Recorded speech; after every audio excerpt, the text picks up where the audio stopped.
All right.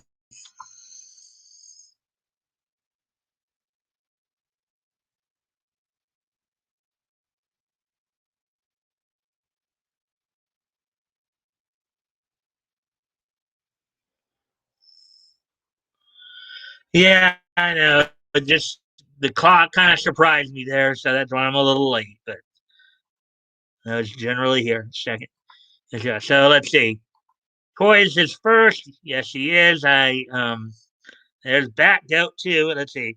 Then yes, you are. And then, of course, Woody second. Bat Goat seventh.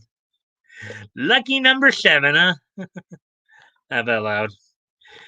All right, so at least it looks like, even though the counter says two, it's more like I think we got like four of us in here.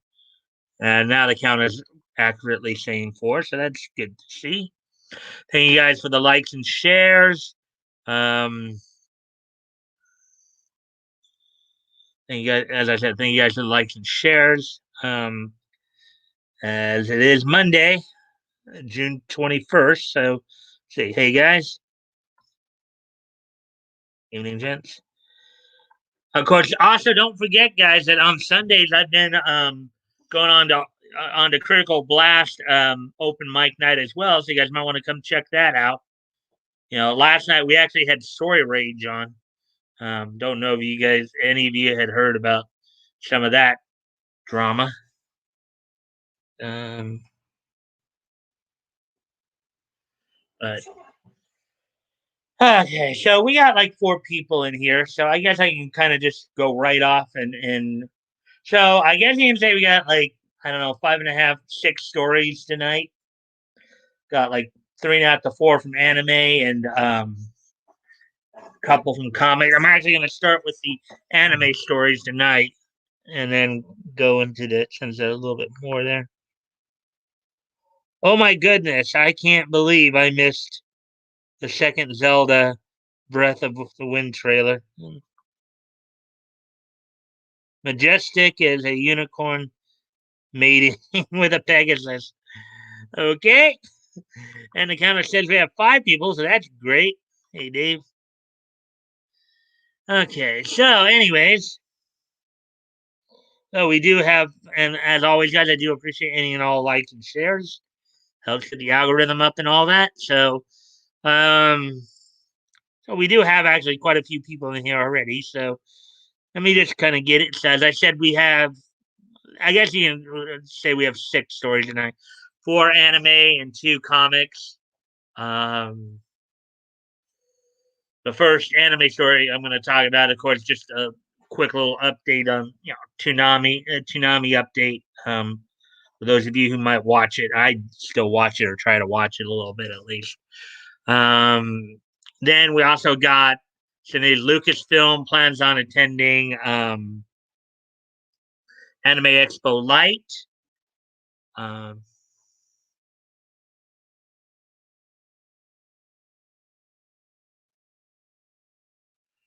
let's see. Also on tap tonight, Bandai Namco has another Gundam announcement. Apparently, an open invitational that they're going to be doing, as well as Funimation announcing some.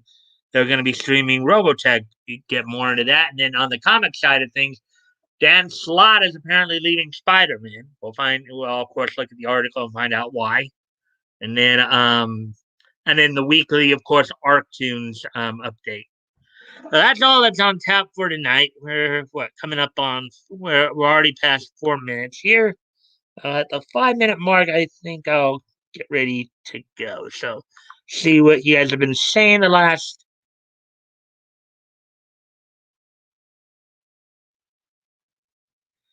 drama. If you know about it, um, Ray, I think Leto would actually be the only one who kind of would know what I'm actually talking about. But unless you guys have been watching, some of the recent Critical Blast open mic. Hey, Dave. Hey, hiding iced coffee. Hi, Mike, Pat, Saxon. Hey, Dave. Say howdy, Woody. Hello, Dave. Morning, Wood.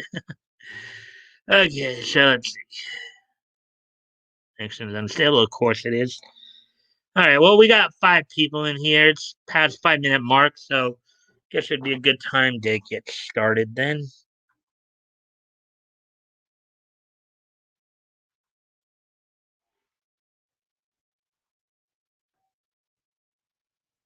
Actually, before I get into that, before I get into the bounding in the comics stuff, one other little announce, kind of news item, more of a quickie news item. Um, and I did talk a bit about this last week too. Um, so there is going to be a schedule change this Saturday night, Sunday morning on Toonami, as Yashahime is coming. No bats, it's fine. I know how you like your iced coffee. Okay. Anyways, and we're back down to 4 people. Anyways. Okay. So basically with that for a moment. So Yashahime is coming to Toonami starting this Saturday. Um, they'll be coming in at what? So basically now the lineup is as follows: at midnight, it's My Hero Academia, followed at 12:30 by Doctor Stone.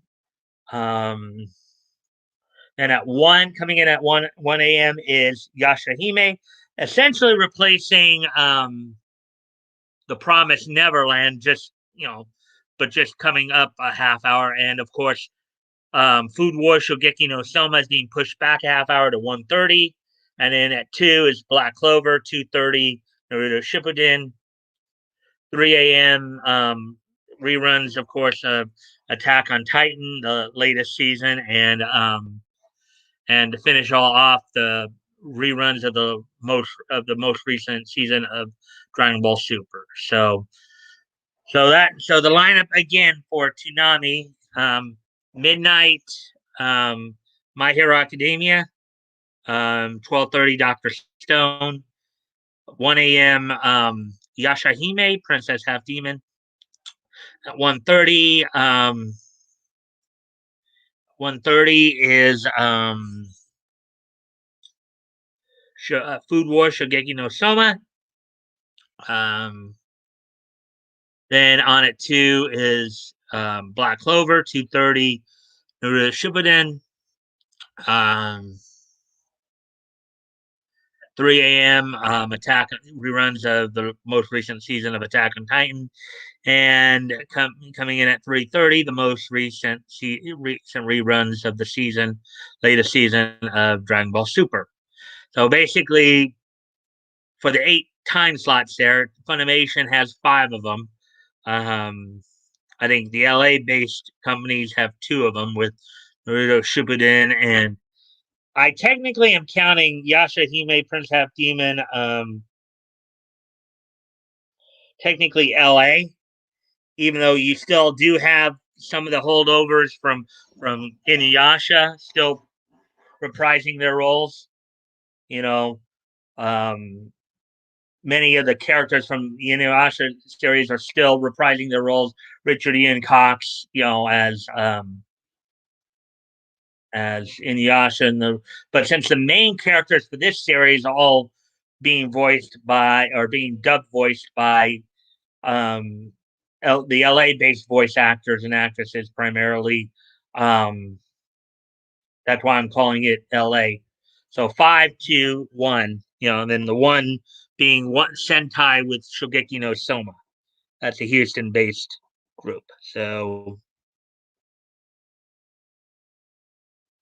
let's laugh out loud.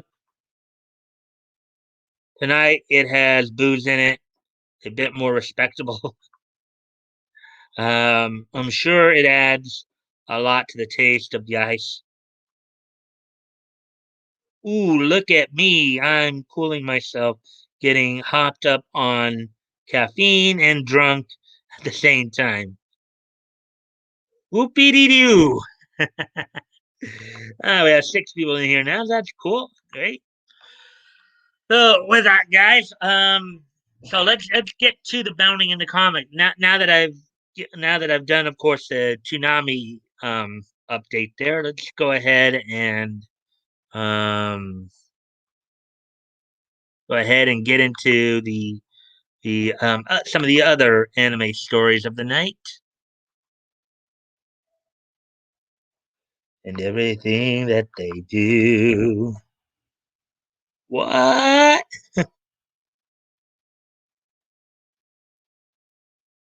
I must have been hacked. Oh, wait, what?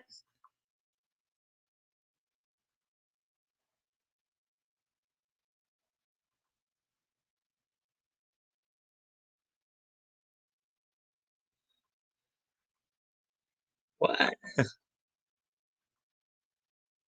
Sorry about that batch lasted fortune. Anyways, okay, guys. Anyways, so let's get into some more of the stories. I've already given the Toonami update here, so let's go ahead and. So the first anime story of the night here. I'm gonna do the anime stories first. Star Wars Visions. Lucasfilm to attend Anime Expo Light to showcase Star Wars Visions with a sneak peek. Written by John F. Trent, published last Friday, the 18th. Okay, so let's see what he has to say here. Lucasfilm will provide a sneak peek at their upcoming animated anthology series, Star Wars Visions, at Anime Expo Light. Lucasfilm will host a 30-minute panel hosted by Chastity Vicencio. The panel will also include Star Wars Visions executive producers Jackie Lopez, um, James Waugh, and Josh Rhimes, co-executive producer Justin Leach, and producer Kanako Shirasaki. This is under the anime and television areas. According to a press release, the panel will begin on July 3rd, 2021 at 3 p.m. Pacific Standard Time. Um, Anime Expo, of course, as always, has been for its existence, over the Independence Day weekend. So the official description, with that being said, of course, it's like a 4 day, basically a 4 day con usually. But I don't know what adjustments they've had to make due to the pandemic and all that. The official description for the panel reads Lucasfilm's Star Wars Visions is an upcoming anthology of animated shorts celebrating Star Wars through the lens of the world's best anime creators and storytellers. Tune in for a sneak peek that will leave you excited for the all new vision of the galaxy far, far away. And source Space Monk SW YouTube. So there's a picture of that right there. In order to attend the panel, guests can purchase tickets for $5. They will be able to rewatch the panel after the show concludes on July 4th. Replay will be available on a video on demand basis until July 16, 2021. Proceeds from the tickets will benefit the Here is a Virus community um, action fund.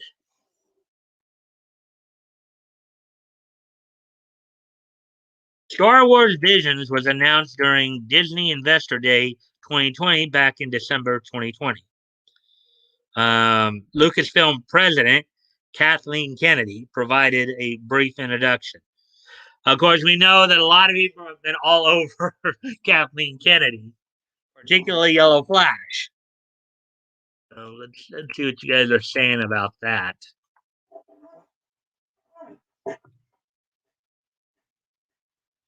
Leto's here. Yay, Leto's here. Always, guys, of course, I do appreciate any and all likes and shares. Helps with the algorithm.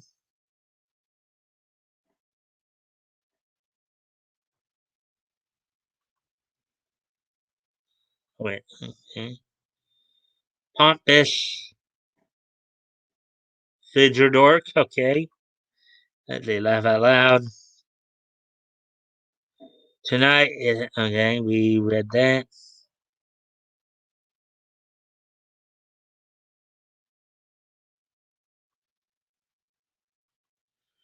Yeah, we read that. We read that. I think we read that. So here's Leto's first comment of the night. Hey, sorry I'm late. My internet sucks today. Yeah, I know you were. Well, first off, yeah, you're. I mean, when I was watching you earlier, your thing kind of cut out, and then I, of course, had to leave, so that's why I didn't come back. But yeah, it was kind of a little screwy today.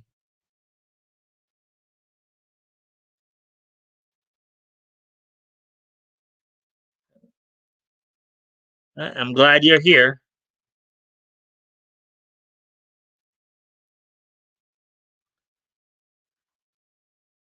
All right. Before, let's see. And then Dave, of course, saying, "Hey, Leto, greetings, Leto, Jenna from Woody. Morning, Woody. Hey, Dave. Hackers, I tell you. Uh, yo, Leto from Batgoat. Hey, Batgoat. Hackers gonna hack. Back up to 5 people now. So, what are we talking about today? What's the talk? So, I did give a tsunami update earlier before you came on. Just reminding everybody that Yashahime will be premiering on Toonami this Saturday night, technically Sunday morning, 1 a.m. And then right now we're just going through an article on Lucasfilm doing a panel at Anime Expo Light this year on their anthology series, the animated anthology series Visions. And then we have Bandai Namco announcements, Funimation announcements, Dan Slott, leaving Spider Man, and the Art Tunes update. So that's all that's on tap for tonight, Leto. Have peeps, don't mind me. I'm shopping for Jeremiah B-Day gift. Oh, I hope he has a good birthday. Anyway, so here's what Kathleen Kennedy had to say about all this. She stated Star Wars Visions will be a series of animated short films celebrating the Star Wars galaxy through the lens of the world's best anime creators. The anthology collection will bring 10 fantastic visions from several of the leading Japanese anime studios, offering a fresh and diverse cultural perspective to Star Wars, Kennedy concluded. Do you plan on getting a sneak peek at Star Wars Visions during Anime Expo Light? So, so that's all for that article. Let's see now.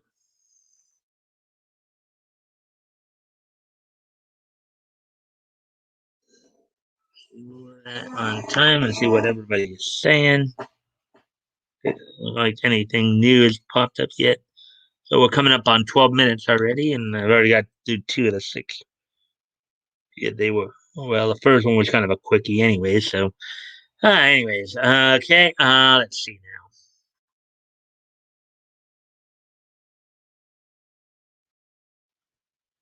now. All right. So let's see. So the next story here.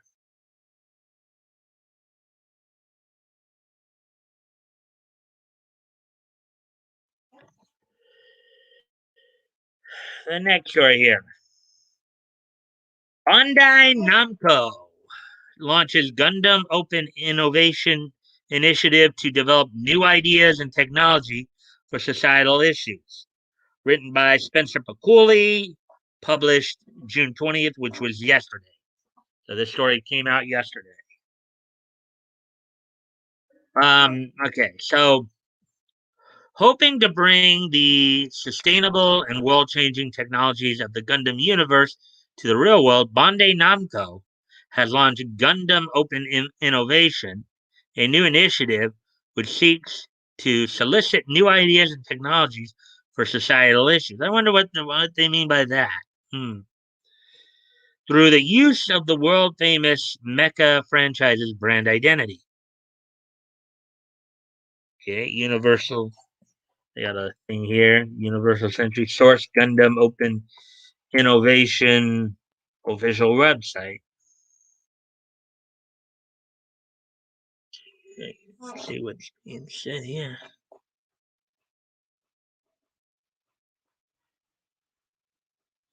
Right, we saw all that.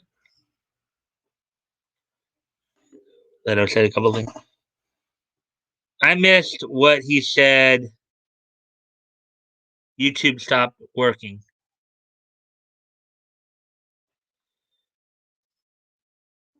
All right. So Leto, I hope you're hearing me now here. So um the first couple stories I went through, I gave a little tsunami update on Yasha Hime premiering this Saturday night, Sunday morning at 1 a.m. And then I also went through the article on Lucasfilm planned panel at Anime Expo Light coming up in July 3rd. I did not. So,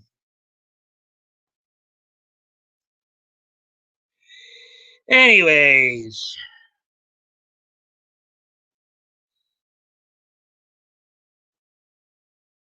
What Gundam Means to Me by Dave Mark.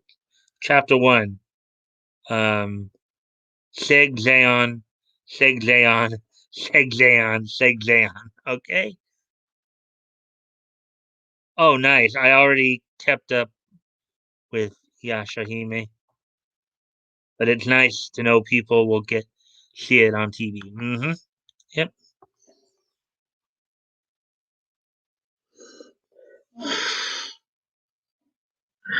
Okay.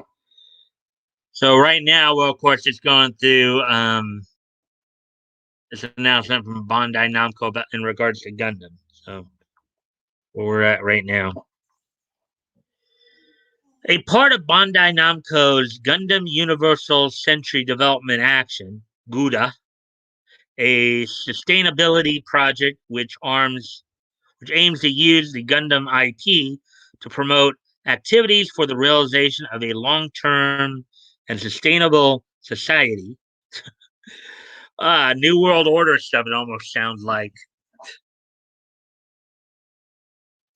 almost sounds like they're trying to plant the seeds for a New World Order. Gundam Innovation aims to provide a space where new ideas and technologies can come together to face various societal concerns stemming from the human population and the environment. Hmm.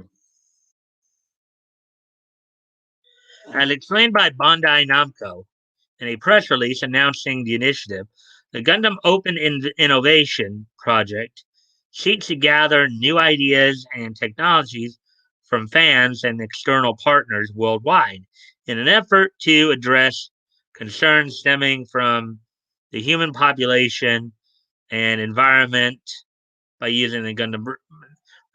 So basically, I think to translate what they're saying here, I think what they're basically talking about is the overpopulation of the world and climate change. That's what they're talking about. In other words, what I think they want to do here is they want to somehow use the stuff from the Gundam universe to solve overpopulation and climate change. So imagine trying to be neutered by a Gundam, right? Trying to be spayed or neutered by a Gundam. Source Mobile Suit Gundam Iron Blooded Orphans, Episode 8, A Form of Closeness.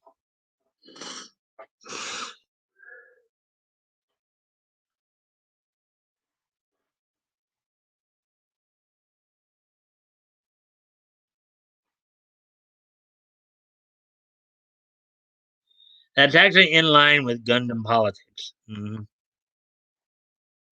But the Earth Federation ends up exploiting and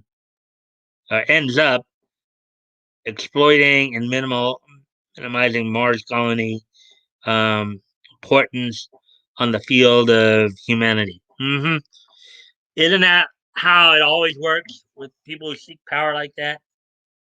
They hide behind good intentions, and before anybody realizes what they're really doing, it's like it's too late to do anything about it. Anyways, excuse me for a quick moment. Got to go off camera here for a sec. You ready?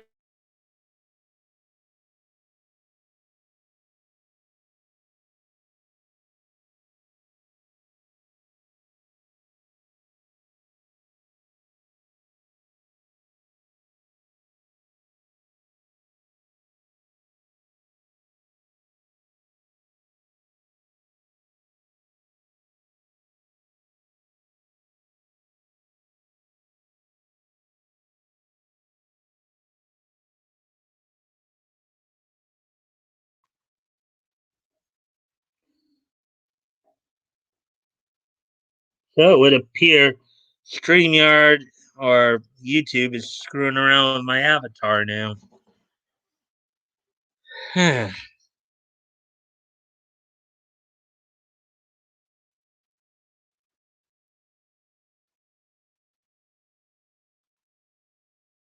Also, giant robots.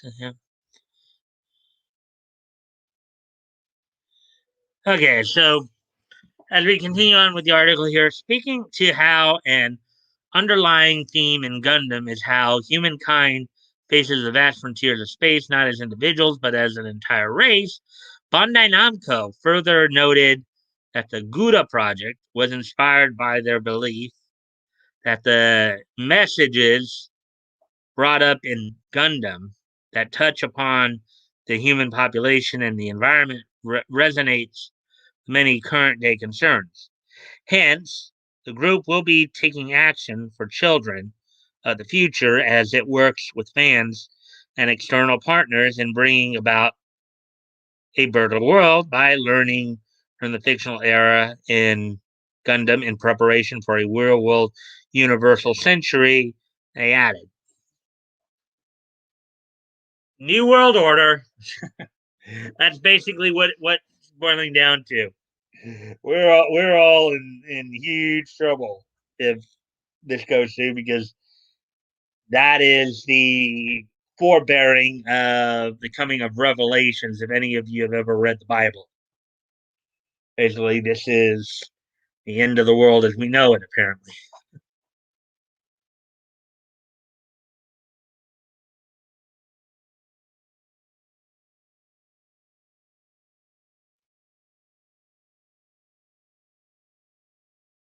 I guess this is the Gundam Open Innovation official website.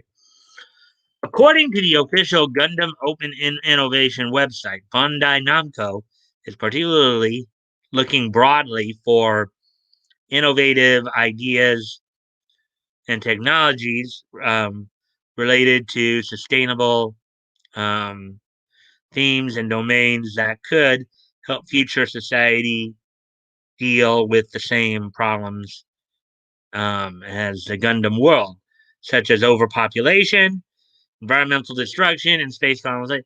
What did I tell you? Did I not say that? The only thing I didn't mention there was space colonization. But did I not say that pretty much? I said overpopulation and climate change.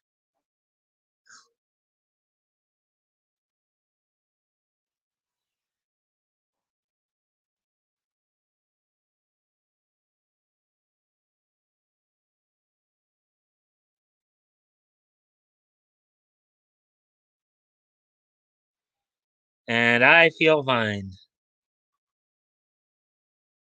How about they use the colony drop in the article? Uh, Shores Mobile Suit Gundam Unicorn, Episode 4, at the bottom of the Gravity Well, 2011, Sunrise.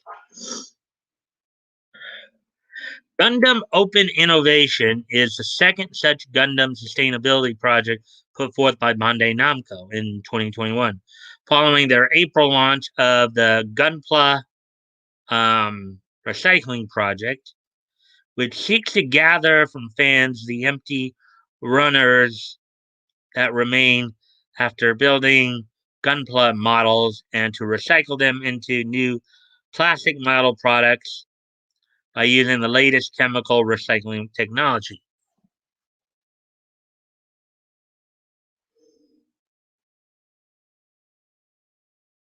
As noted by Bandai Namco, an open application window for the initiative will open in mid July and feature two deadlines, one in mid August and another in mid September, respectively. Following the closing of the application window, the company will announce their selected partners by the end of the year, ultimately aiming to provide annual updates on the projects through 2025. Mobile Suit Gundam Charged Counterattack 1988 Sunrise. What do you make of Bandai Namco's hopes of bringing our universe into a Gundam inspired future? Let us know your thoughts on social media or in the comments down below. Sounds like New World Order stuff to me. That's what it sounds like to me. Um,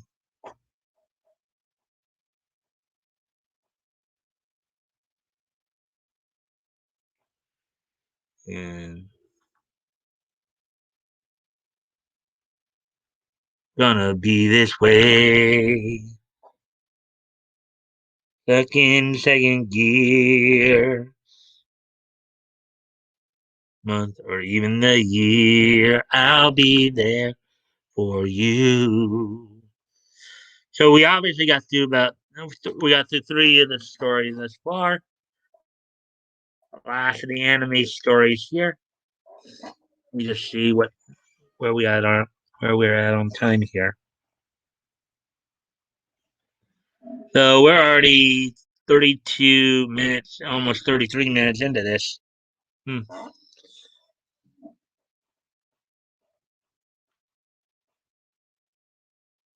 See that colony being dropped on Australia happened because the enlightened people of Earth were busy squabbling with the space habitats. Meanwhile, Mars is actually suffering.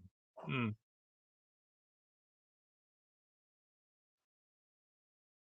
Kind of like how hyper liberals complain about the USA, while in the USA, meanwhile, China.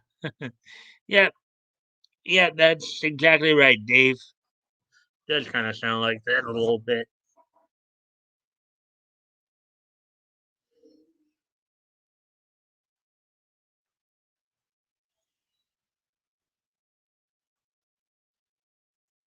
Or even your year. I'll be there for you.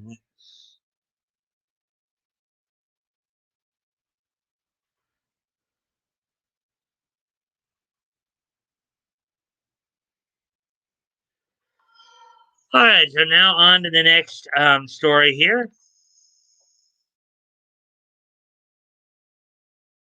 Funimation announces plans to stream Robotech, release new collector's edition Blu-ray set. Now, Robotech, of course, was the. Now, I'm guessing this might be, of course, the Harmony Gold dub of it. You know, it was I think put together between two of the Macross series, from what I understand. Um, Harmony Gold, of course, dub was done by more or less the LA based voice actors, some of the older ones like Wendy Lee, Richard Epcar, Steve Bloom, those individuals. Um, article was is written by to release new collectors in a Blu-ray set. Article written by Spencer McCauley, published yesterday. So Maycross, that's what it was.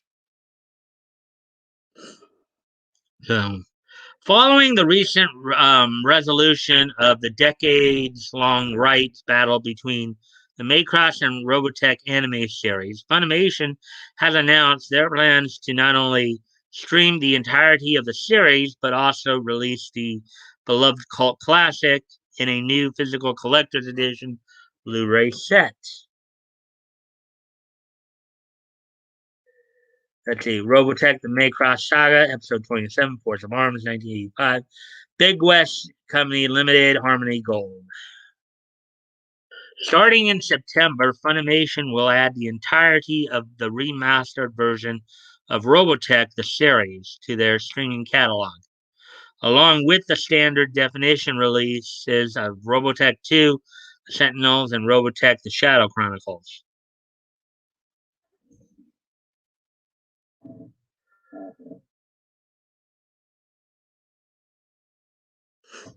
First released in 2003, the Robotech Remastered features the restoration of scenes cut from the series broadcast run, new opening and ending sequences, updated audio quality, and a new set of commercial break eye catches.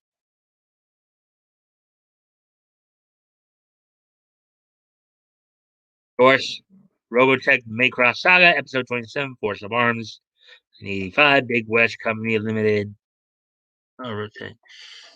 Interestingly, series producer Carl Maychek once said that a remaster of Robotech would be impossible as the original Macross source material from which the series was cobbled together, including raw footage, unmixed audio, and edit decision lists, were destroyed in a flood in the 1990s.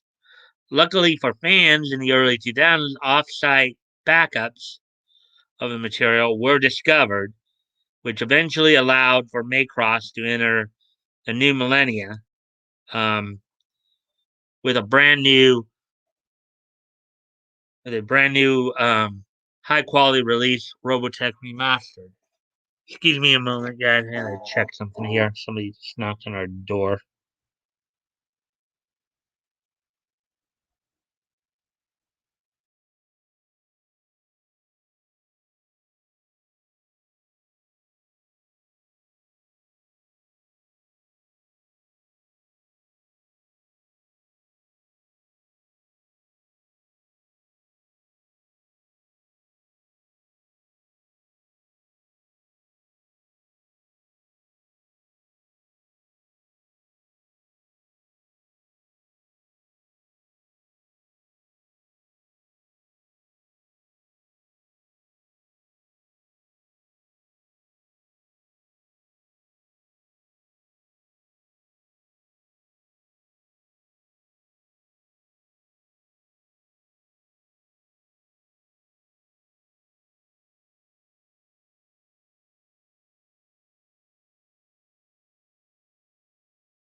All right, sorry about that, guys. I had somebody come to the front door, so I had to attend to that.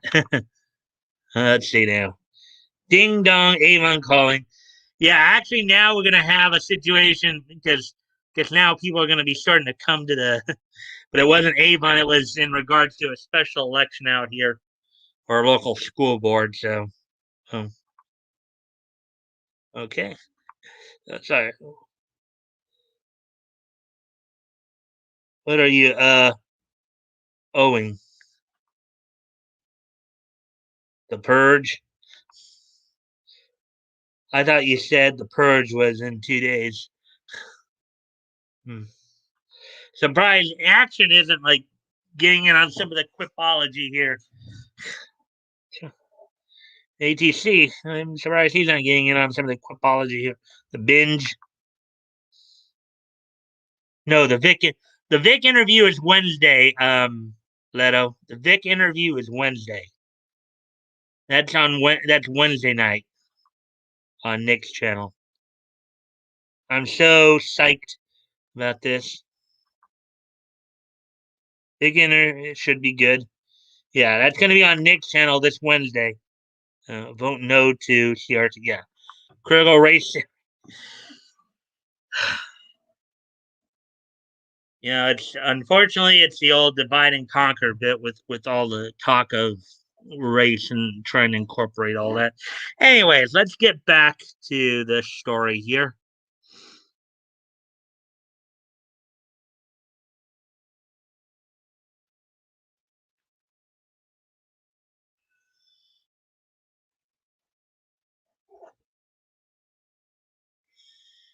Okay, so let's see. Luckily, off-site backups and material were discovered, which eventually allowed for Maycross to enter the new millennia.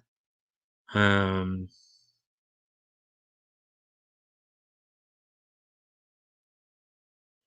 with a brand new high quality release of Robotech Remastered. Source Robotech, the Maycross Saga, Episode 27, Force of Arms, Big West, Company, Harmony Gold. In addition to adding the series to their streaming catalog, Funimation will also produce a brand new Blu ray collector's edition for North American fans, the series' first such physical release since 2013. Set to release on September 28th, Funimation's Robotech collector set will include all 85 episodes of Robotech the series, an exclusive dual pack of figures, including a variant of Roy Fokker's transforming Gundam VF 1S and Roy Fokker in pilot uniform, and 4 military style 3 patches.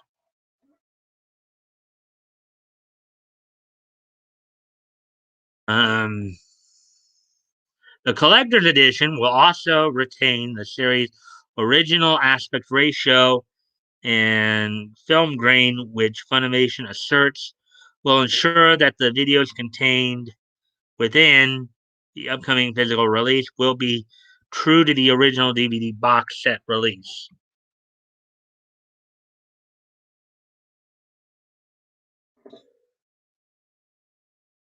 Source Funimation blog, Funimation or Robotech shoots up on Funimation streaming Blu-ray and more this fall 2021. Are you excited to stream Robotech or pick it up on physical media? Let us know your thoughts on social media or in the comments down below. Let's see now. Florida is giving a big F to Biden's BA stroke brain. Um, I'm gift shopping on Amazon. Oh, okay. Just hadn't heard from you a while, Toy, so that's why I was mentioning that. Um, get something super cool. I'm back out. You shop these gifts, action. Yo, from Leto. Haha, Frank Castle on Nick's stream. The stories I want to hear about uh, Boogie. Wow, that box set looks sick. If this was 15 years ago, I would so buy that box set. Yeah, back when Funimation was still pretty good, right? Not like it is now. So, anyways, and now so we just completed all the anime stories there.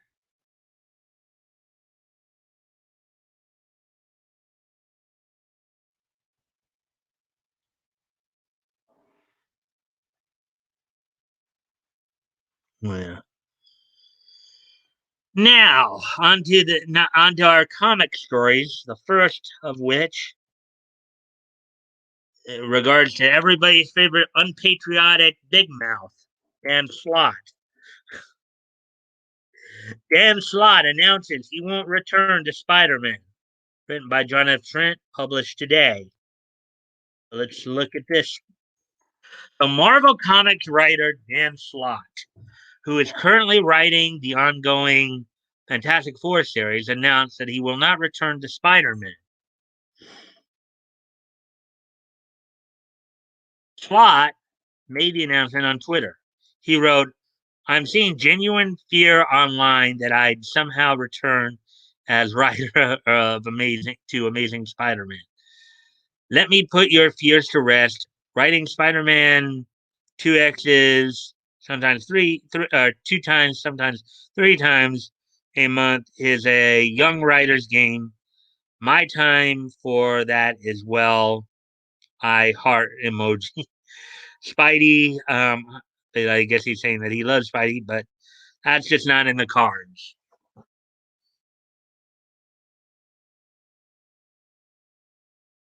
So he's saying that he's overworked, then is basically what I think he's saying there. Slott's run on Spider Man began with The Amazing Spider Man number 546, alongside writers Mark Guggenheim, Bob Gale, Zeb Wells, Joe Kelly, Fred Van Lente, and others. Slott would pen issues 546 through 548. He would then return for 559 through 561. Slott would continue to pen short arcs, including New Ways to Die, Mind on Fire, and Face Front. Eventually, he would conclude the Brand New Day storyline in Amazing Spider Man number 647. He would then take over full writing duties with Adult Spider Man 648. Shortly into this run, Spider Man would join the Fantastic Four, filling in for a missing Johnny Storm. Brand New Day.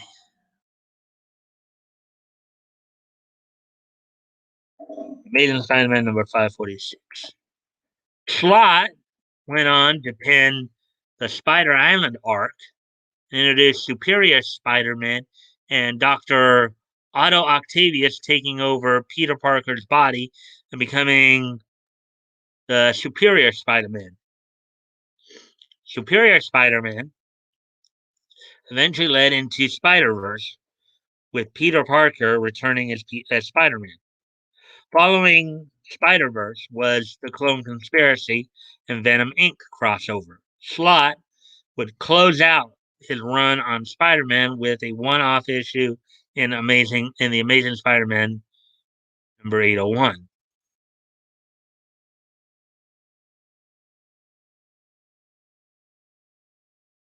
What do you make of Slott announcing he won't be returning to Spider-Man? Well, my guess is, as I said, I think he just feels overworked. Apparently, that's what it seems to be. That's what he seems to be indicating.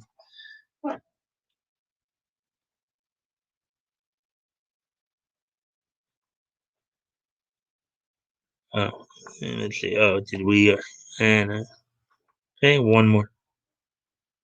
No, just I collected DVDs like crazy back then. Okay, well, anyways, give me a sec. Got to go off camera here for a moment. I'll be right back. We're just past, we're about 51 and a half minutes into this.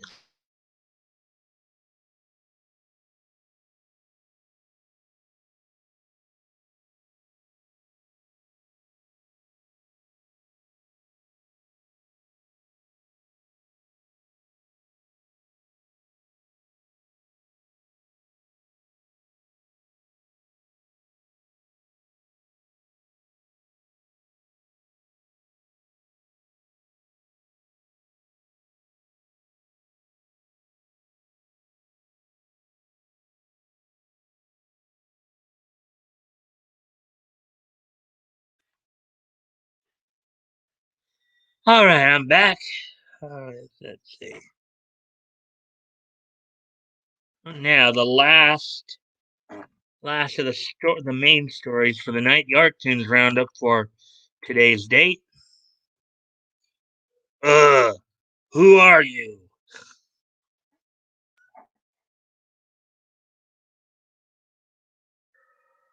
Arctune. Okay, hold on. I got to do one more thing, guys. As you can tell, it's getting pretty dim in here, so I gotta go ahead and turn the lights on and uh, get this area a little brighter here. I'll be right back.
All right, so at least that should make things a little brighter here.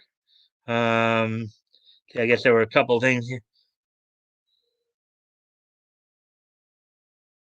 If those are supposed to be like the sun changing to the moon, Woody, yeah. I mean, summertime now. what coming. It was getting close to 8 o'clock here, so now the sun's finally starting to go down. Of course, we're in daylight savings time, so um, and it's summertime. So I used to buy a lot of music CDs, and then piracy happened. Yar. uh,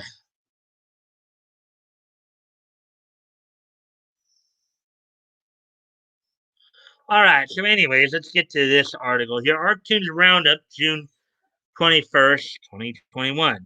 Written by the Dark Herald, published earlier today. Welcome to the Arctunes Roundup, Bounding into Comics weekly look at the comics available on the best independent publisher of webtoons on the internet. In the mid 1980s, I was looking it through the indie shelf at my favorite comic book shop and picked up a new title with a beautiful gun-toting blonde on the cover who was wearing a large crucifix around her neck. Guess this is who he's talking about. Evangeline. Evangeline number 3 there. It turned out she was a vigilante nun named Evangeline. I won't claim that I knew I was seeing the start of legend. I just knew that this was a much better story than the stuff I usually found on the indie shelf, like Grimjack or The Fat Ninja. Okay? And that I should keep an eye out for any new stuff by this writer, Charles Dixon. Now, I don't know if I'd mentioned this before, but Charles Dixon, aka Chuck Dixon, former DC writer who now is heavy into Archaven comics here, Arctoons. So, Angeline number 6. Um, Chuck Dixon's work is now spread across nearly 4 decades. In that time, he made his incredible mark on the Punisher titles of the 1990s and is the most prolific Batman writer of that decade. His run on the Cape Crusader culminated with Nightfall and the creation of the terrifying Bane. As I recall, the Nightfall, of course, the Nightfall arc was the introduction of the villain Bane, who during their initial battle broke Batman's back and eventually gave us Azrael as a Batman for a while, who was part of the Order of Saint Dumas. So, little DC info for you there. Well, he made a huge name for himself in the pages of Marvel and DC. He never left the world of indie comics completely. He wrote for Wildstorm Comics and Extreme Studios during the same period.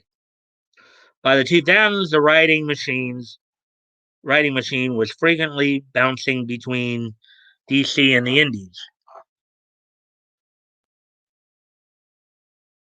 In the late 2010s, the legend Chuck Dixon joined Archaven Comics and set his magnificent mind loose. These works are now available on Arctunes. Go, monster, go!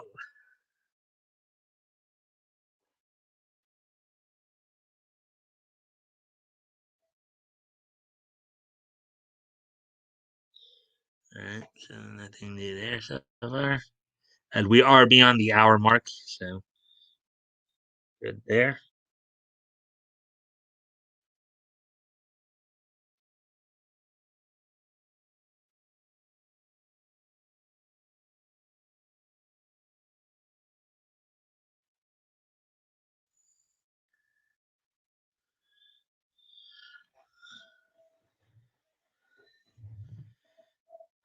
Go, monster, go. The way we name towns has always been a little odd in America. On the East Coast, most everything seems to be named for something or someone from the old country. New York, New Jersey, Charleston, King Charlestown, when founded. Um, King George got a whole state named After, yeah, Georgia. Not only that, but I can tell you this because my dad was originally from Maryland, from College Park, Maryland. The county that College Park, Maryland belongs to, Prince George's County. So, just a little interesting there. When you get to the Midwest, it's either Native American or French names with some stuff from classic literature thrown in. Chicago, Detroit, which maybe in French might be pronounced more like Detroit. Um, Cicero, Seneca, Seneca, Illinois is a twofer.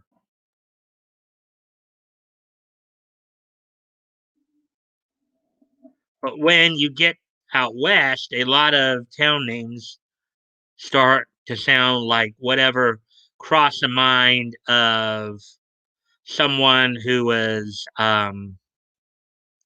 just passing through and didn't intend to stop.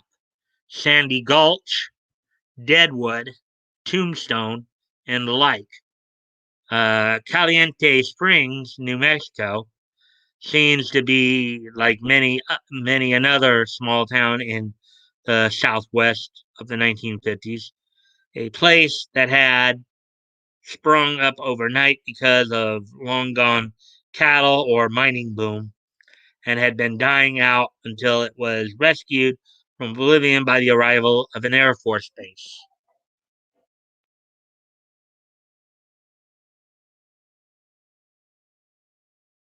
There's a picture right there hanging with these hoods near the Air Force on a school night.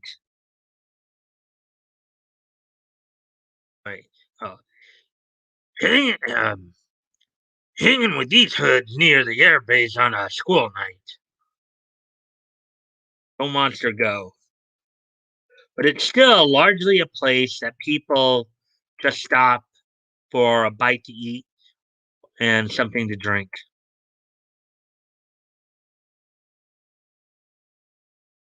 Or maybe stop long enough to get drunk.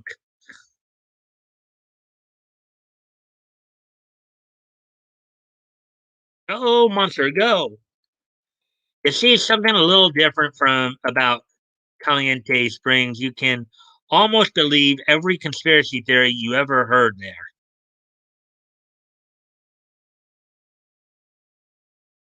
Ghost cars, creepy noises at night, lights in the sky. Uh, it, is this all?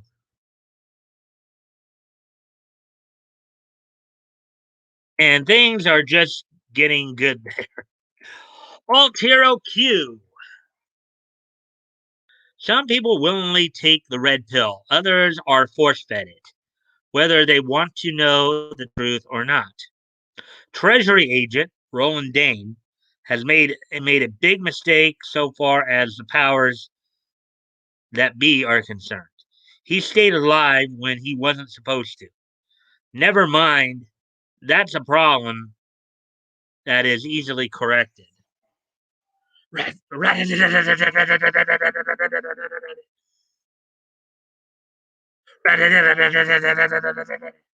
Alt Hero Q.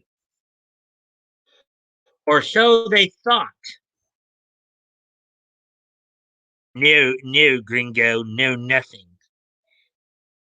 ¿Quién va a pagar por esto? Por esto? Roland Dane has served his country with utter devotion his whole life. Now he has entered a world where he may only do so from the shadows. No names.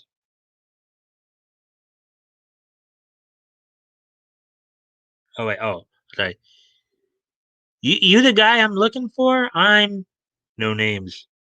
All right then. Chuck Dixon's background with the Punisher can really be felt with this comic. Fans from his Warzone days are in for a long-awaited treat. Shade.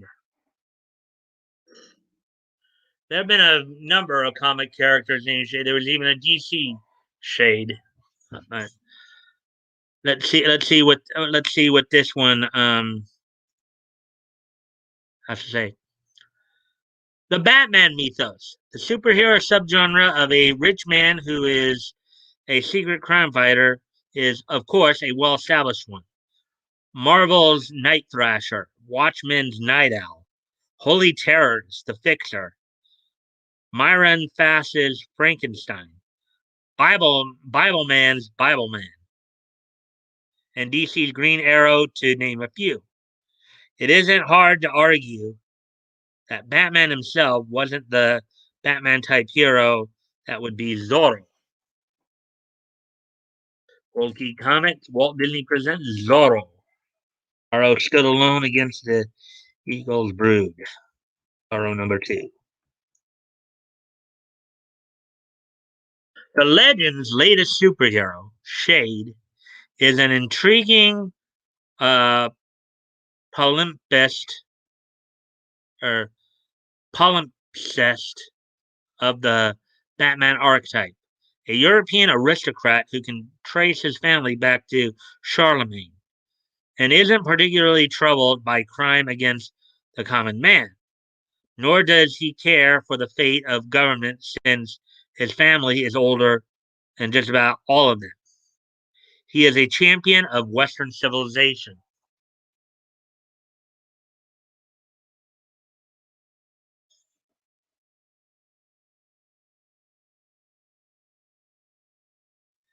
Like seeing an ape with a Stradivarius, a dog lapping Dom de la Romani from a bowl. Naturally, a champion of tradition would have a manservant confidant who knows all of his secrets.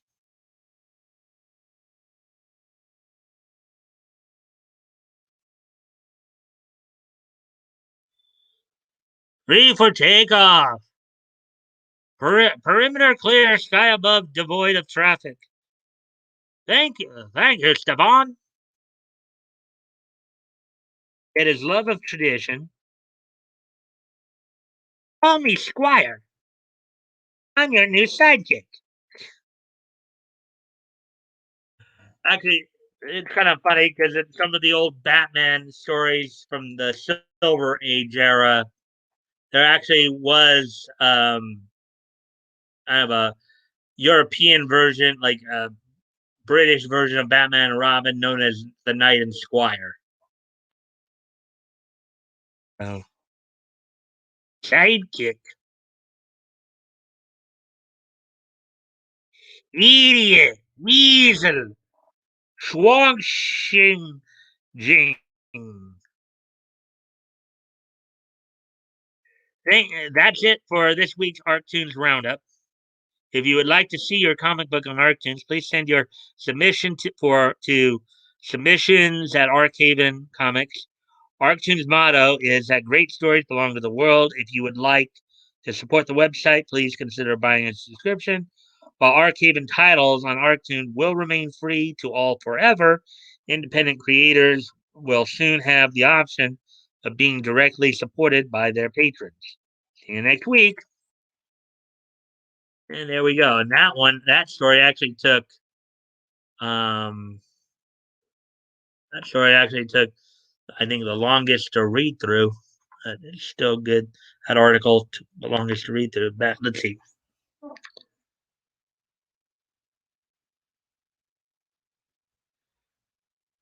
New Ulm, Minnesota is French. Yeah, and of course, when you get out west, when you get out on the Pacific coast here, you have a lot of cities. You have a lot of cities that, of course, have that have Spanish names. You got like Mesa, Arizona, um, Los Angeles, California, San Diego, Santa Ana, um,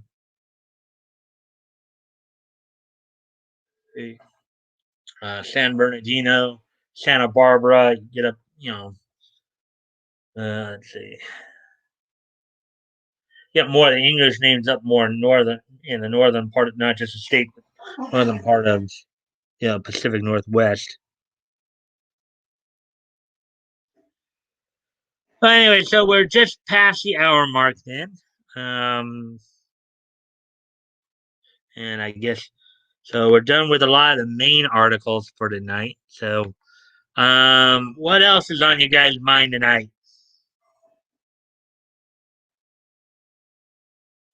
Yeah, a lot of Spanish names in SoCal. Yeah. Oh yeah, even my name, even the city I live in, it translates to the view. I think more literally, it could be considered a translation of mirage. So, yeah, a lot of Spanish names in SoCal. Yeah. Well, even throughout the southwestern United States, I mean, you got like Albuquerque and Santa Fe and New Mexico as well. Yeah, if you go to Texas too, that's more central part of the country. You got like, yeah, well, maybe not as much in Texas. Um, so San Francisco. We actually do have a Santa Maria up north as well, and let's see, Sonora, Sonoma, um, Santa Cruz, um, San Jose. Yeah. On the mesa where the cowboys roam, cold of the west. On the mesa where the cowboys roam and the cold of the west.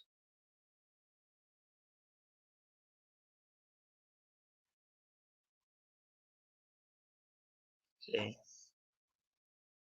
I grew up in Santa Monica. I think it's no anything with Saint or Santa, Saint, Santa. I think that's all Hispanic because San. I think like San and I think Santa is the Latin or Spanish word for saint. So I do know Anaheim is actually German. Anaheim's German. I think we have a Eureka, California, which Eureka is Greek, I believe.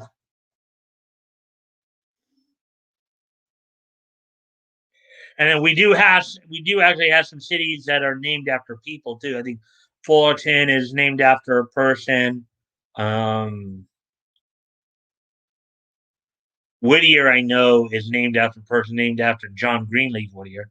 And going back to some of the Spanish names, of course, you got Santa Fe Springs. You've got Brea, I believe, Buena Park, La Habra. Um,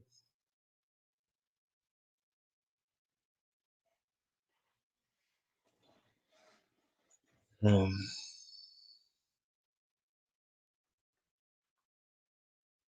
I was joking. All right. Mike, yo pueblo habla un poquito. Puedo. Yes, Batgoat. I know. Yo hable y comprende español poquito, muy poquito.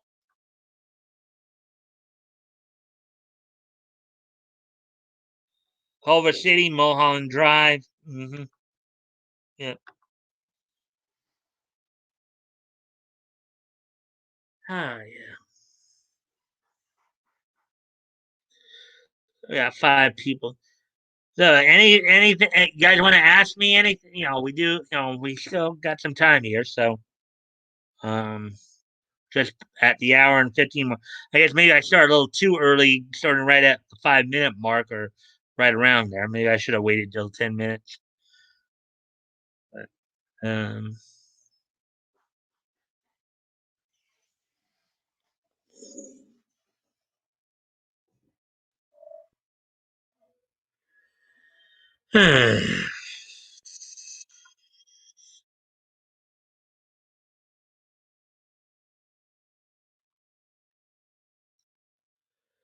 I know we have at least, according to the counter, we have 5 people here. Anybody want to like bring up any kind of conversation topics or ask me anything or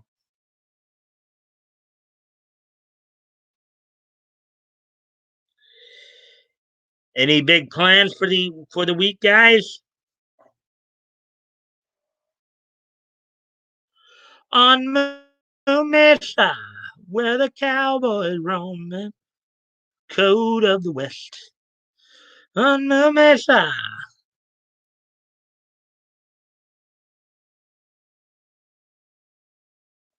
Yeah, look like we got some. I'm here, just tired a bit. Sorry, I've been playing Narrowin. That's okay. I've gone through the story nowadays. I'm just trying to see if maybe anybody wants to um any kind of conversation going or anything like that. So just coach crew today. Woody's sleeping, I guess. Gonna eat a pizza and watch Air Disasters piece. All right. Well, it would seem like people are kind of like winding down and maybe are a little distracted. So I guess maybe we can start to wrap things up a little early here than tonight. Again, unless anybody's got anything they'd like to bring up conversation wise or anything like that. Night bets.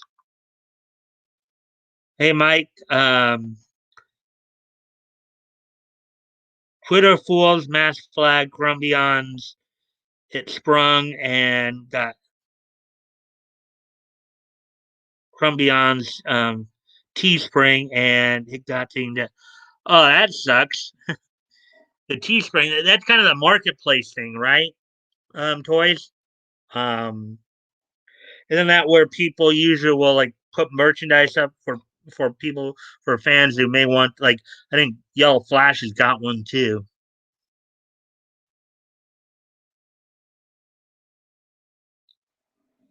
I can't think of anything. Just psyched about Vic this Wednesday. Yeah.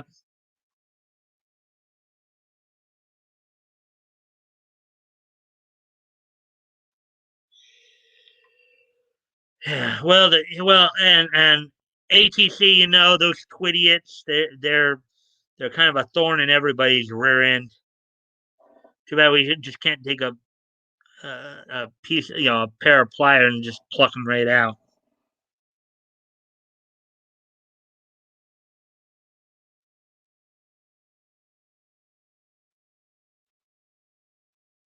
That sucks.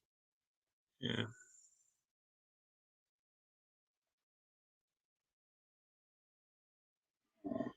Okay, so we're coming up. We're hour 1931 here. Let's see. It's a merch store. Yeah, yeah, that's what I figured.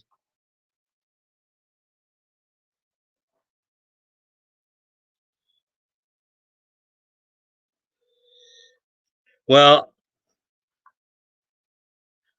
I would hope that for her sake she'd be appealing it. Because I don't imagine she was actually doing anything wrong. It's just that they were just as usual. Those twidiots were just mass flagging it for no reason, right? I would hope she'd appeal it and win.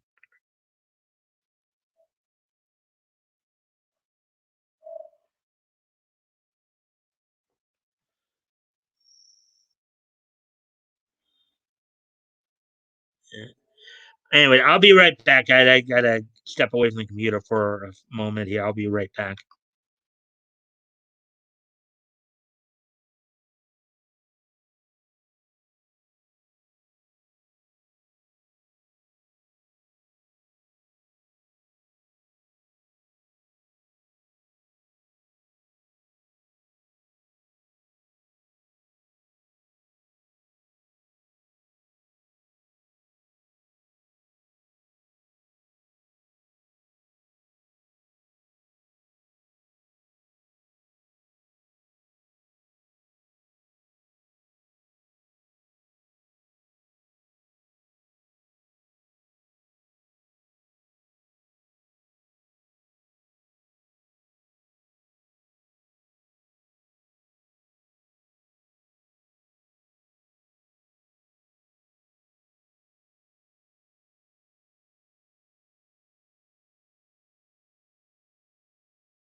All right, I'm back. Let's see if you guys have said anything new.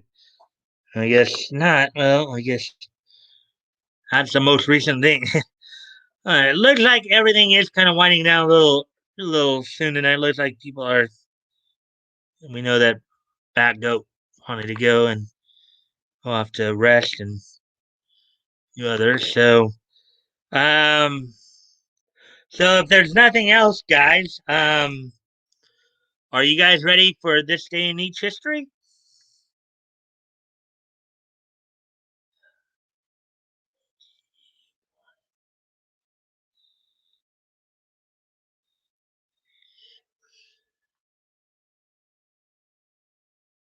Are you guys ready for this day in each history?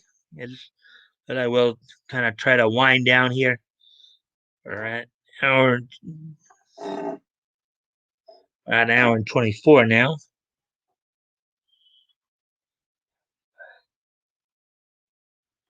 I know that you are beside me. I know that you're in my way. Yes, yes, hit us with the niche history. Okay. And then we had somebody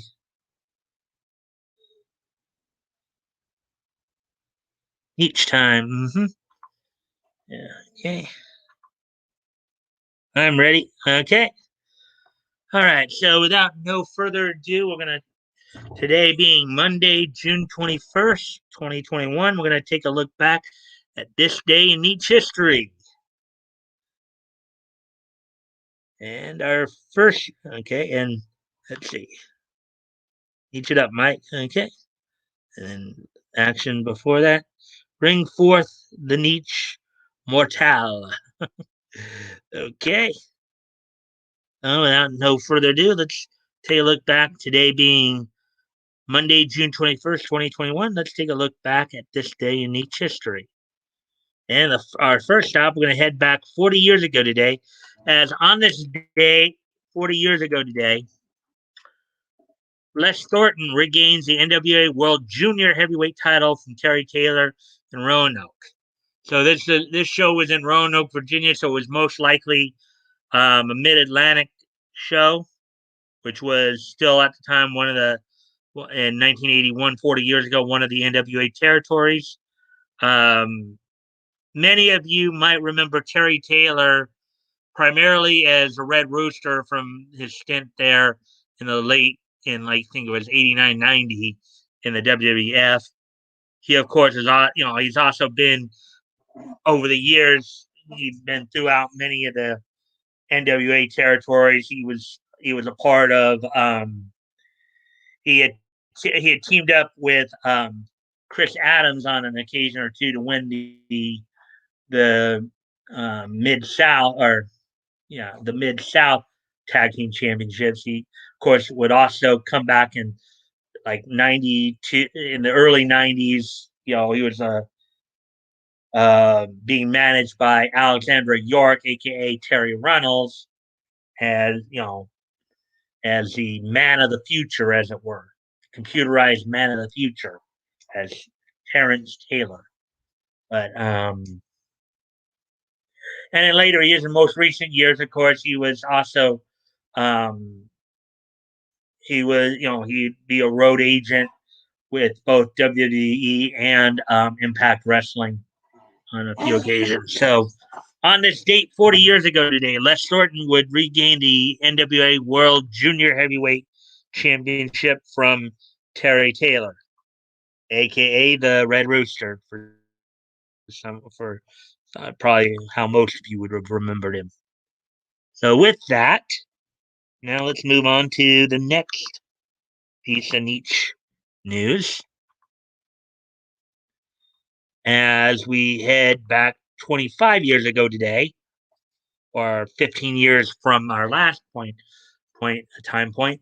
Um, 25 years ago today, Walt Disney Pictures released the 1996 version of The Hunchback of Notre Dame.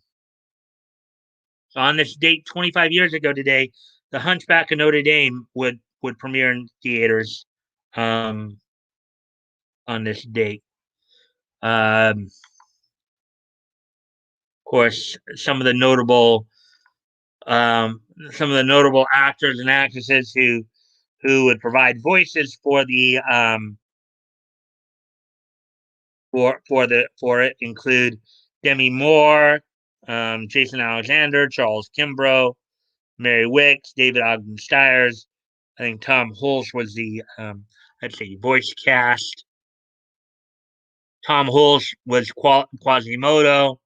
Demi Moore was Esmeralda. Um, Tony Jay would play Judge Claude Frollo. Kevin Kline was Captain Phoebus. Paul Kendall was Clopin Crofo. Charles Kimbrough, Jason Alexander, and Mary Wicks provided the voices of Victor, Hugo, and Laverne, which I believe were those were the gargoyle statues. And David Ogden Stiers would provide the voice of Archdeacon, unnamed head priest of. So, and for those of you who may not know, David Ogden Stiers is probably his other most well-known role, of course, was as Major Charles Emerson Winchester from MASH. So, so there's that, and then the last piece of niche history I have for you all tonight. From about 15 years ago today, 2006, the fifth and final issue of Image Comics Rising Stars Untouchable went on sale on this date for $2.99, 32 pages. So the fifth and final issue of Rising Stars Untouchable from Image Comics from their Top Cow imprint went on sale on this date in 2006, 15 years ago today. All right, guys. Well, I thank you again for being here tonight. Couple of quick little announcements here. Don't forget Wednesday night, Nick Ricader is going to have on his channel an interview with Vic, saying how everything's going there. And don't forget, as with every Friday night, Backo and I will be getting together to showcase some more classic comics. You go back to comics history, and this Friday, of course, we'll probably be finishing up November of 1937, looking at United Features Tip Top Comics number 20. So, with all that being said, I will hopefully see you all back here tomorrow night. And I bid you all adieu and a good night. Bye.